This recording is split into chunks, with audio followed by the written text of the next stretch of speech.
Welcome back to minute 29. I'm Brian. 29.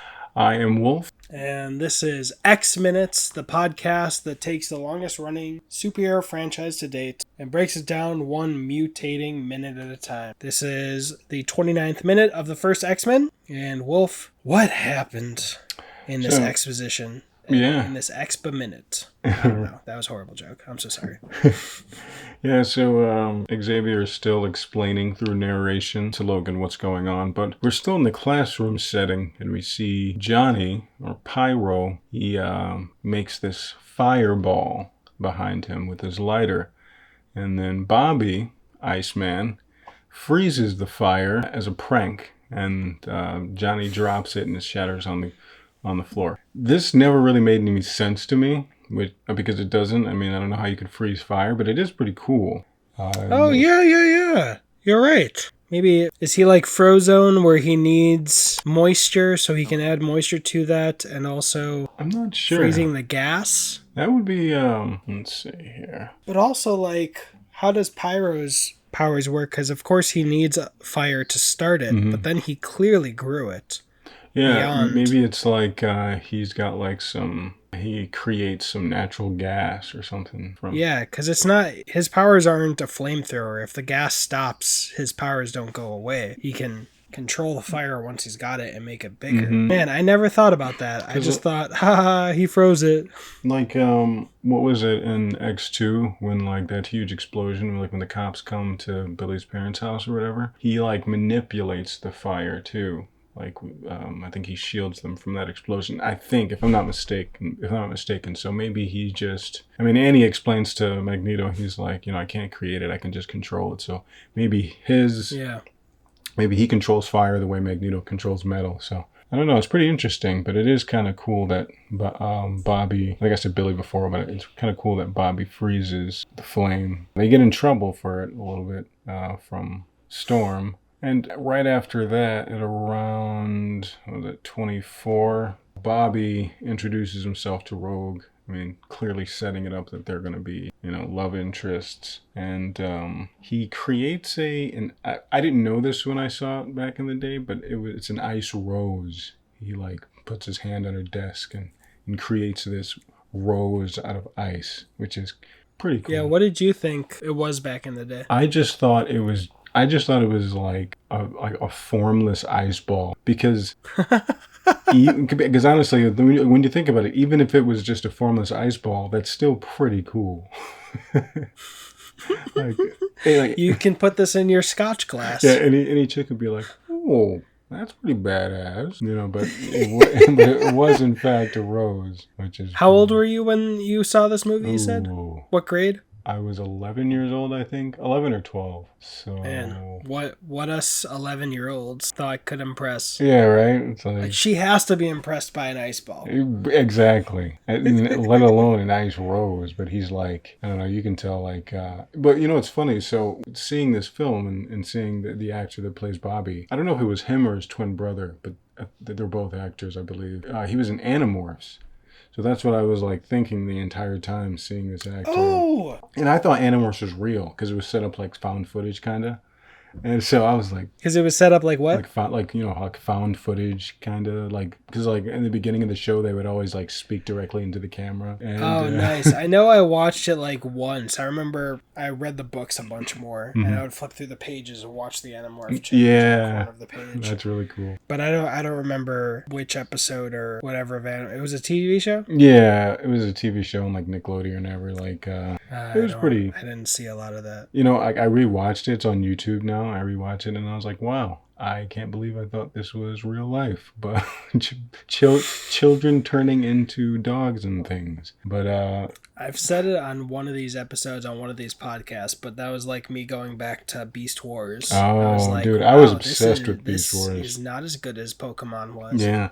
That's a discussion for another day, but I was obsessed with Beast Wars. But and I watched it recently on YouTube, but like so much of that made absolutely no sense. But I was obsessed too, and then I remember years ago when I went back to rewatch it to wonder if that was as good as Pokemon still was. There would be like 15 seconds of just seeing the cheetah run across some plains with nothing happening, Right, yeah. and it's like, oh man, that's just filling up those seconds, aren't you? Like one part, before I get back to the clip, the one part where they get to prehistoric Earth and they're like, we need to blend in. And then it's like, I will be Cheetor. It's like, who created the name Cheetah for you to call yourself Cheetor in this prehistoric world? I don't understand.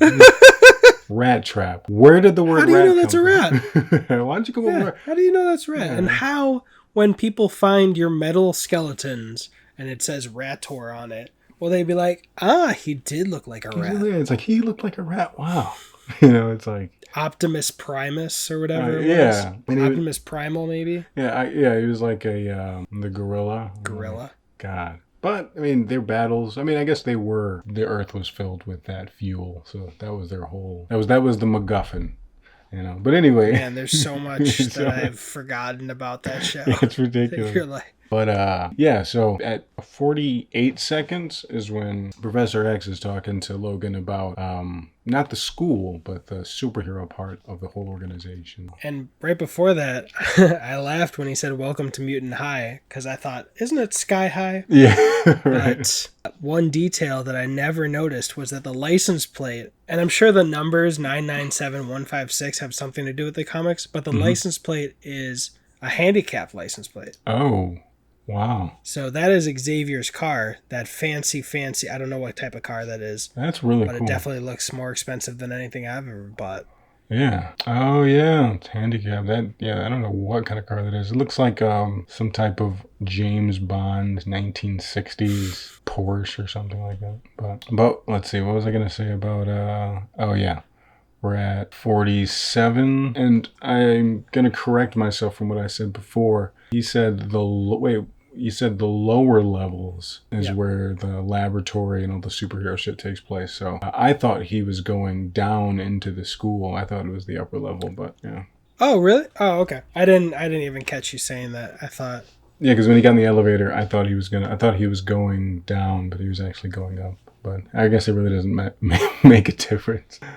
Gotcha. And then this plane, the plane that's mentioned in Iron Man, which obviously Kevin Feige also worked on, when Iron Man's trying to break the altitude record and his suit ices up, they mention the jet that has that record, and that's the jet that this Quinjet was inspired by. Oh, dang. The design was inspired by. That's so dope. Dang. But it's interesting. They open up the door, and it looks like they're just going back into the room that he was, like... that Jean Grey had him on, kinda. Oh. And then it just does this fade to the jet room. Yeah. It makes no sense. Yeah. They were just like, I guess that was the only shot they had of a door opening. It's like, in post, they were like, you know what? We're not going to do any reshoots. Let's just take this out. We've already done our reshoots. But yeah, this whole sequence was done so well, I think. Just the introduction of... because, like, essentially we're finding out about the school minute by minute, just like Logan is. So we're finding out everything from his perspective or his point of view or whatever. And I like that a lot. It's pretty cool.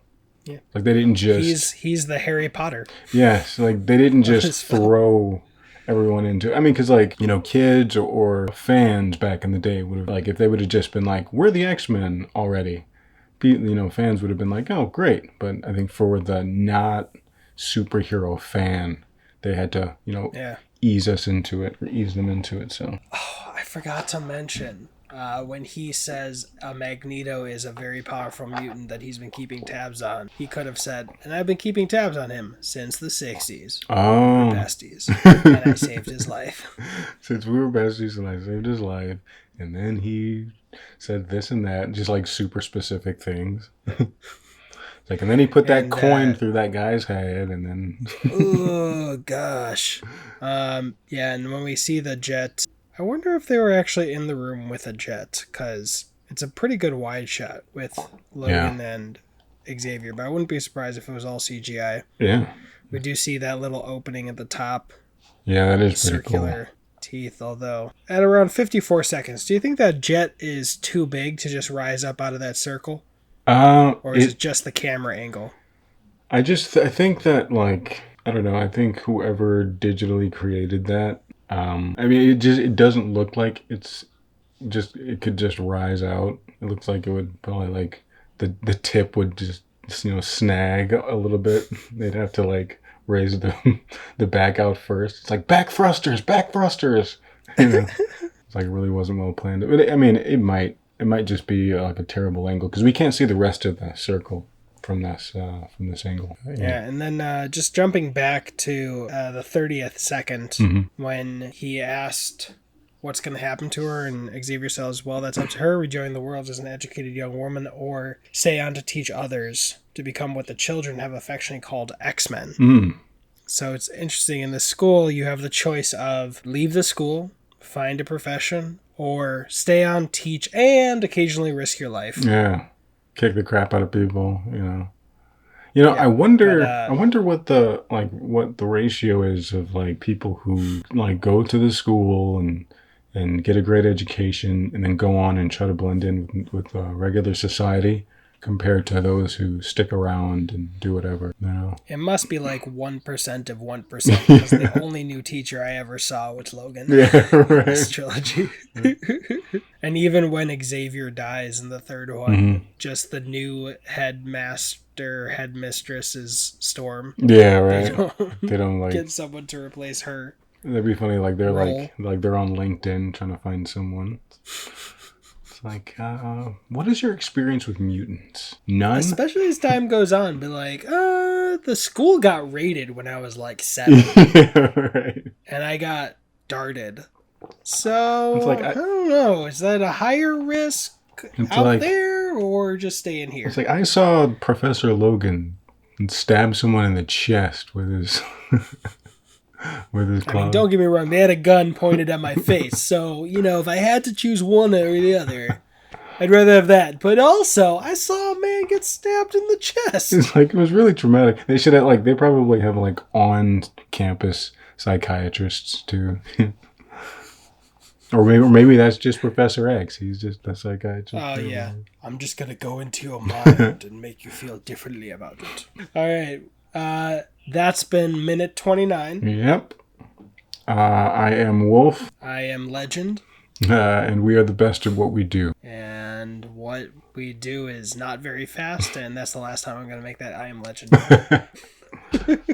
See you in the next minute.